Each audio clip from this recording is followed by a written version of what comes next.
Hey everyone, and welcome back for another deep dive. This time, we're looking at the Kumbh Mela, Oh, wow. but not like the usual travel brochure stuff. Okay. We've got 3 YouTube videos, and they have like some seriously different perspectives on this massive Hindu festival. Really? Yeah, we're talking debates about where it came from, its ties to Buddhism, and even how it reflects modern India. Huh. Well, we often think of religious traditions as like unchanging, right? Like they've always been the same. Right. But stuff like this shows us that history is always being reinterpreted, you know? Oh yeah, definitely. And sometimes even rewritten to fit different agendas. Okay, so let's jump into that first video. Okay. It's called Ekomi Hakani Ekomi Itya, which translates to The Truth of Kumbh Mela Revealed. Got it. And it's from the YouTube channel National Dostak. Okay. And this one comes out swinging, claiming that the Kumbh Mela wasn't even Hindu to begin with. What? Yeah, it was a Buddhist event. Whoa. Hold on. Are they saying that one of the most important Hindu festivals was actually started by Buddhist rulers? Exactly. Wow. And they don't stop there. Oh, no. The video says that the Kumbh Mela is now full of people promoting superstition and ruining India's reputation. That's a pretty harsh criticism. Yeah, and it gets even more intense. They even accuse the BJP, the ruling party, Right. of inflating those attendance numbers just for political gain. So it's not just about history then. They're Right. diving right into Indian politics. Exactly. And get this, the guest in the video, Okay. his name is Banate Sumit Ratan. Mm-hmm. He's super skeptical about the idea of like bathing in the Ganges to wash away your sins. Oh, I see. He even makes this joke about how the animals in the river aren't exactly purified even though they live there. Yeah, it's an interesting point. Yeah, and he's not shy about criticizing the RSS either. And who are they again? They're a right-wing Hindu nationalist organization. Right. So yeah, it gets pretty heated. So this Banate Sumit Ratan, he's using humor to challenge some pretty deep beliefs. He is. It's definitely an attention grabber. And then at the end, Oh. the video tells viewers to subscribe to support their, quote, work in uncovering the truth. It sounds like they're positioning themselves as some alternative source of information, like challenging the mainstream narrative. Totally. Now, the second video we've got, Yeah. it offers a different perspective on this whole Buddhism connection. Okay. It's called And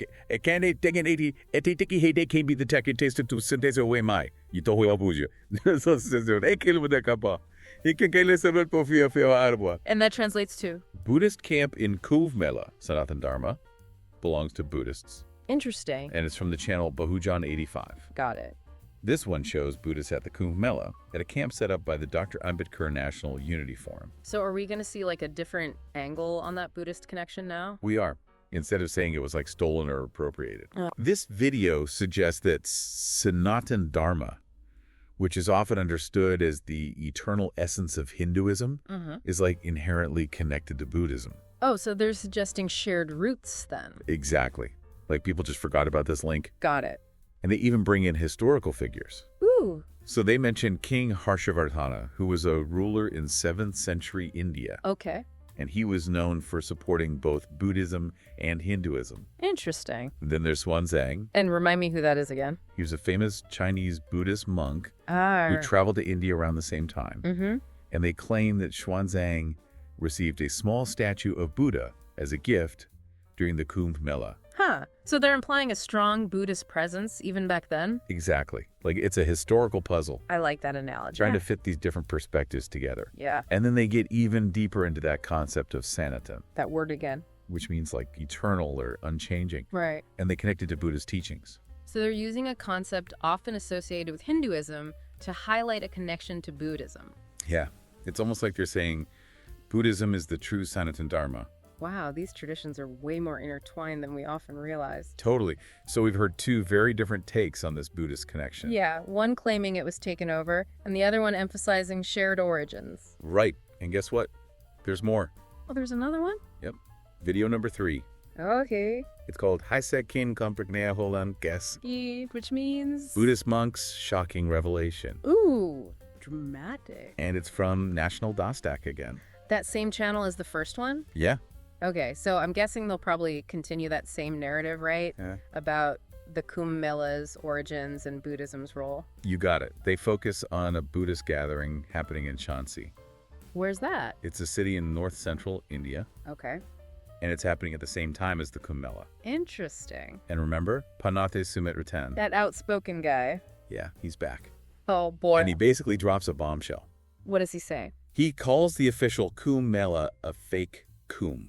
Whoa. He's saying it's just a government event. Really? Yeah, and he contrasts it with his own event in Shanxi, Okay. which he claims is the true Kumbh Mela tradition. That's quite a statement. All right. He's really using strong language to differentiate his version from the one everyone knows. It's like he's saying, forget that mainstream one, this is the real deal. It seems like he's trying to redefine what the festival means. He is. And he ties this whole thing to Garwapsi. What's that? It means homecoming. Okay. He's saying that people in India are rediscovering their Buddhist roots. Oh, so he's connecting it to a larger trend. Exactly, like a movement of reclaiming identity. That's fascinating. It sounds like he's tapping into a much broader sentiment, like maybe even a movement. I think so too. Like people trying to redefine their religious and cultural identity in modern India. Yeah, and his language is so deliberate. Oh, definitely. All those words like fake, true, capture, homecoming, they're super evocative, They are. They're meant to get an emotional reaction and get people to side with his view of the Kumbh Mela. It's not just about facts, it's about shaping perceptions. Exactly. It's like he's using the Kumbh Mela to make a bigger statement about identity and power. And Buddhism's place in modern India. Yeah, it's like he's saying, this is who we really are. It's powerful stuff. It is. Yeah. This whole idea of homecoming and rediscovering Buddhist roots, Yeah. it's part of a bigger trend we're seeing all over. Oh, really? Yeah, not just in India, but globally. Nah. There's this growing interest in going back to ancestral traditions Interesting. as a way of asserting identity, especially in a world that feels so fragmented. Like people are searching for something solid, something that connects them to the past. Exactly. Something that gives them a sense of continuity. In a world that's constantly changing. Right. And sometimes that search Yeah. can lead to rejecting the dominant narratives, Like what we're seeing with these Kumbh Mela videos. Exactly. It's about reclaiming agency, defining yourself on your own terms. And in this case, it's happening around this major religious festival. It really shows how history, identity, and social dynamics are all tangled up together. Before we go any further, Yeah. we should acknowledge that all three of these videos, especially the ones from National Dastak, they have an agenda. You're right. We need to be aware of the biases in any historical narrative. Just because someone's confident doesn't mean it's the whole truth. It's like that saying, history is written by the victors. Exactly. And these videos seem to be challenging that, offering a different perspective, one that focuses on Buddhism and what they see as a historical injustice. And it's important to have those alternative narratives. It is. They force us to question what we think we know. Right. And to consider different perspectives. But we also have to be critical, evaluate the evidence, and recognize that there are usually multiple sides to every story. So as we're watching these videos, Yeah. we can't just accept what they're saying. Right. It's about asking questions, doing our own research, and understanding the bigger picture. That's one of the great things about history. Yeah. It's not a fixed subject. It's always being reinterpreted and debated as new evidence comes up. And those reinterpretations often reflect what's happening now. Precisely. So, in a way, by studying history, we're not just learning about the past. It's like we're learning about ourselves too, right? Exactly, and about the world we live in. The way we see historical events is influenced by our own background, our values, our understanding of the world. You're right. It's like we're looking at the past through a lens that's colored by our present-day experiences. This whole conversation is reminding me of something we talked about before. Oh, yeah. About how history is often used to justify beliefs or actions in the present.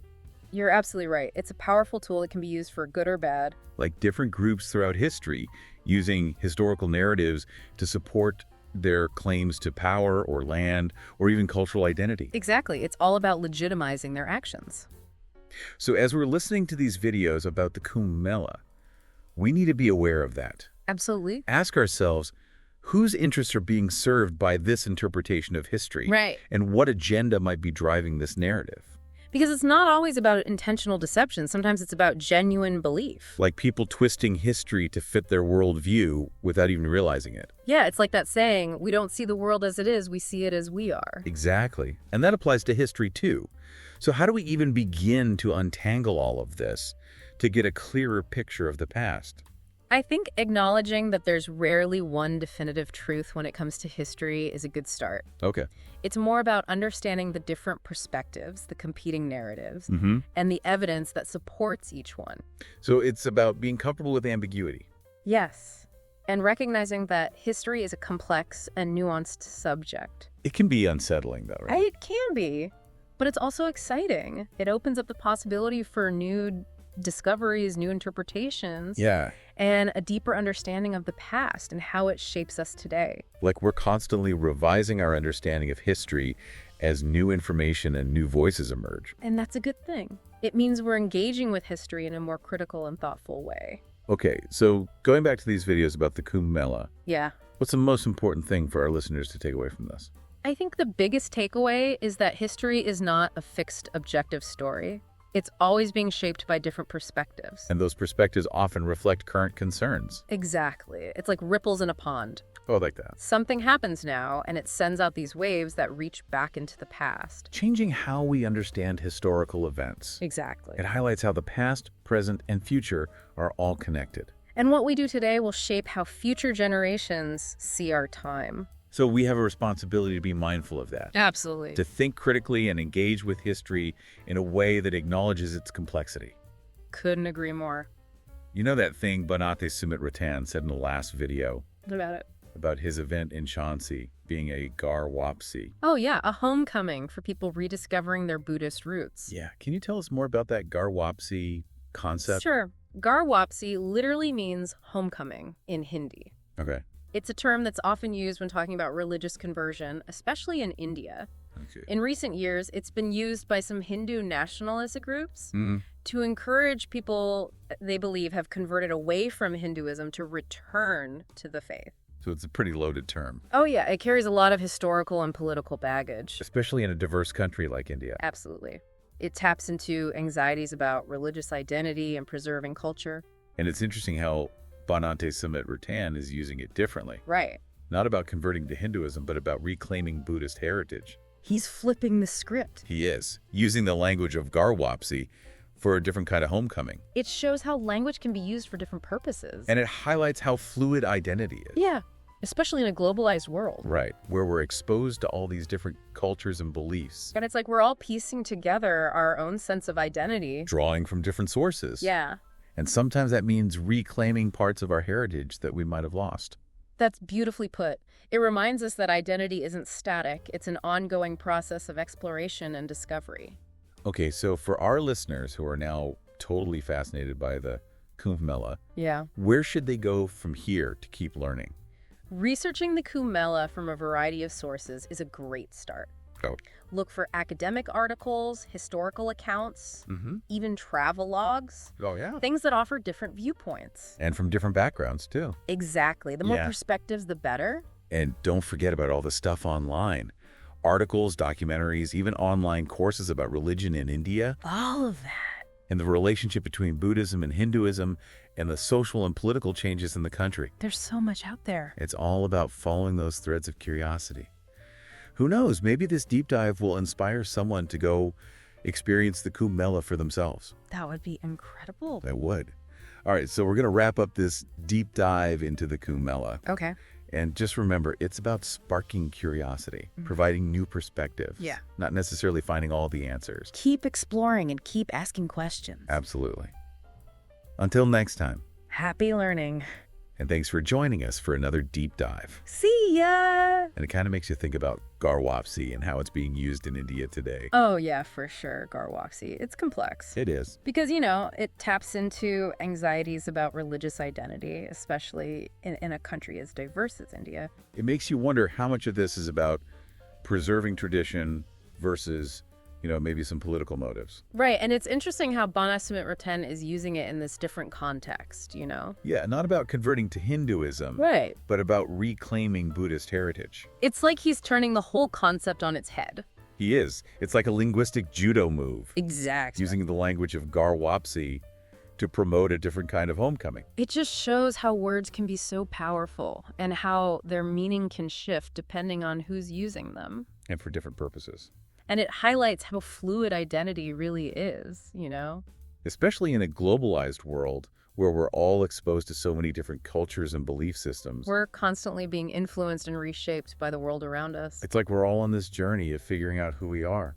Yeah, drawing on all these different sources of inspiration and influence. And sometimes that involves reclaiming or reinterpreting aspects of our heritage. Absolutely. It's an ongoing process of exploration and discovery. So for our listeners who might be thinking, Yeah. okay, this is all very interesting, but where do I even begin to make sense of it all? Right. What would you say are some good starting points for someone who wants to delve deeper into this topic? Well, I think researching the history of the Kumbh Mela from different sources is crucial. Definitely. Look for academic articles, historical accounts, and travelogues that provide a variety of perspectives on its origins and how it has evolved over time. Don't limit yourself to just one or two sources. Right.